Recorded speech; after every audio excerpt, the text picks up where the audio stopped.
जोर से बोलो जय संतोषी माता। आज हम संतोषी माता व्रत कथा सुना रहे हैं, ध्यान से सुनिएगा।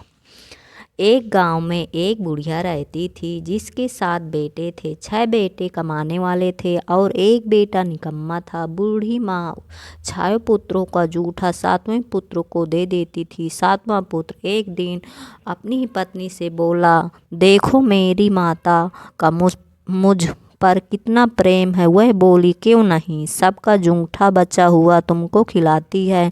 वह बोला, जब तक आँखों से न देखें मान नहीं सकता। पत्नी ने हंसकर कहा, देख लोगे तब तो मानोगे। कुछ दिन बाद एक बड़ा त्योहार आया। घर में 7 प्रकार के भोजन और चूरमा के लड्डू बने थे। वह पत्नी के बातों को जांचने के लिए सिर दर्द का बहाना बनाकर पतला कपड़ा सिर पर ओढ़कर रसोई में जाकर सो गया और कपड़े में से एक सब देखता रहा। 6 भाई भोजन करने आए।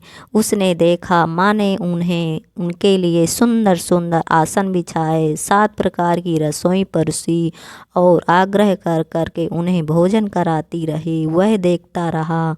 6 भाई भोजन कर कर उठ गए और तब माँ ने उनकी 5वीं थालियों में से लड्डुओं के टुकड़ों को उठाया और एक लड्डू बनाया। जूठन साफ कर माँ ने उसे पुकारा, उठ बेटा उठ, तेरे भाइयों ने भोजन कर लिया, तू भी उठ कर भोजन कर ले। उसने कहा, माँ मुझे भोजन नहीं करना, मैं परदेश जा रहा हूँ। माता ने कहा, कल जाना हो तो आज ही जा। वह बोला, हाँ हाँ जा रहा हूँ। यह कहकर वह घर से निकल गया। चलते समय उसे अपनी पत्नी की याद आ गई। वह गौशाला में कंडे थाप रही थी। वहाँ जाकर वह बोला, मेरे पास तो कुछ नहीं ही, ये अंगूठी है, सो ले लो और अपनी पत्नी को निशानी और मुझे अपनी कुछ निशानी दे दो। वह बोली, मेरे पास क्या है, यह गोबर भरा हाथ है। ये कहकर पत्नी ने उसकी पीठ पर गोबर के हाथ की थाप मार दी। वह चल दिए। चलते चलते दूर देश पहुंचा। वहां एक साहूकार की दुकान थी। वहां जाकर बोला, सेठ जी मुझे नौकरी पर रख लो। साहू को नौकर की सख्त ज़रूरत थी।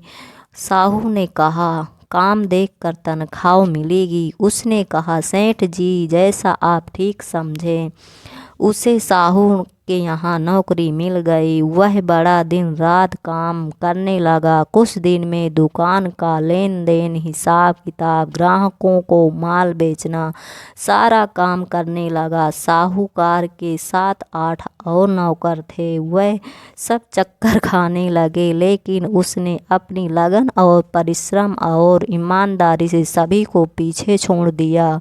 उसे अपने किए का फल मिला। सेठ ने भी उसका काम देखा और 3 महीने में ही उसे मुनाफे में साझीदार बना लिया। परिश्रम करते करते 12 वर्ष में ही वह नगर का नामी सेठ बन गया था और सेठ अपना सारा कारोबार उस पर छोड़कर बाहर चला गया। इधर उसकी पत्नी पर क्या बीतती वह सुने। सास ससुर उसे दुख देने लगे। फूटे नारियल की नवेली में पानी दिया जाता था। इस तरह दिन बीतते रहे। एक दिन वह जंगल में लकड़ी लेने जा रही थी। तब उसे रास्ते में बहुत सी स्त्रियां संतोषी माता का व्रत करती दिखाई दी।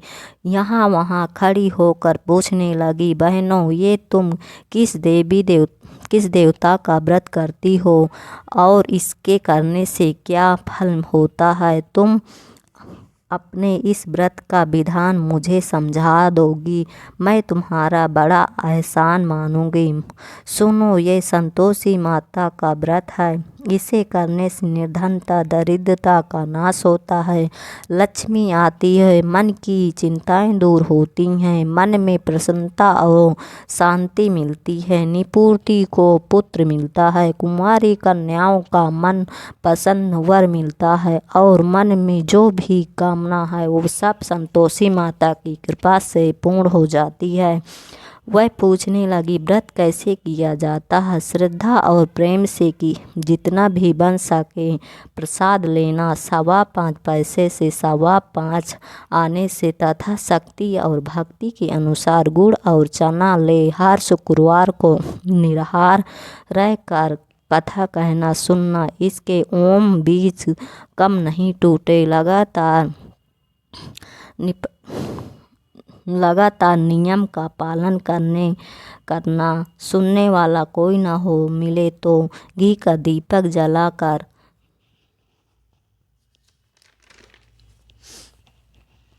उसके आगे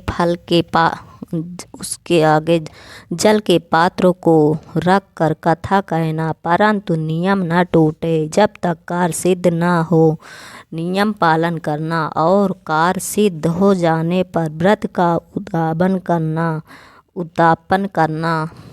3 मास में सातवां माता पूरा फल प्रदान करती है। यदि किसी के ग्रह खोटे हैं भी तो माता 1 वर्ष में अवश्य उनको अनुकूल करती है। 2.5 सेर का आटे का खाजा रास्ते में लकड़ी के बोझ को बेच दिया और उन पैसों से चना और गुड़ ले आई। माता के व्रत की तैयारी कर आगे चली। रास्ते में संतोषी माता का मंदिर में आ जाता, माता के चरणों में लौटने लगी, विनती करने लगी, माँ मैं दीन नियत मूर्ख हूँ, व्रत के नियम कुछ नहीं जानती, मैं बहुत दुखी हूँ, हे माता मेरा दुख दूर करो, मैं तुम्हारे शरण में आई हूँ। माता को दया आ गई।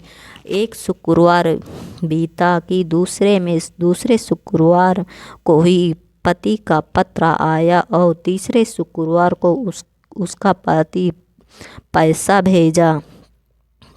भेजा हुआ आ गया। वह देखकर जेठानी आंखों में आंसू आ गए भरकर संतोषी माता के मंदिर में जा मातेश्वरी के चरणों में गिरकर रोने लगी। हे माता, मुझे पैसों से क्या काम, मुझे तो अपने सुहाग से काम है। तब माता प्रसन्न होकर कहा, जा बेटी, तेरा स्वामी जल्दी ही आएगा। अगर आप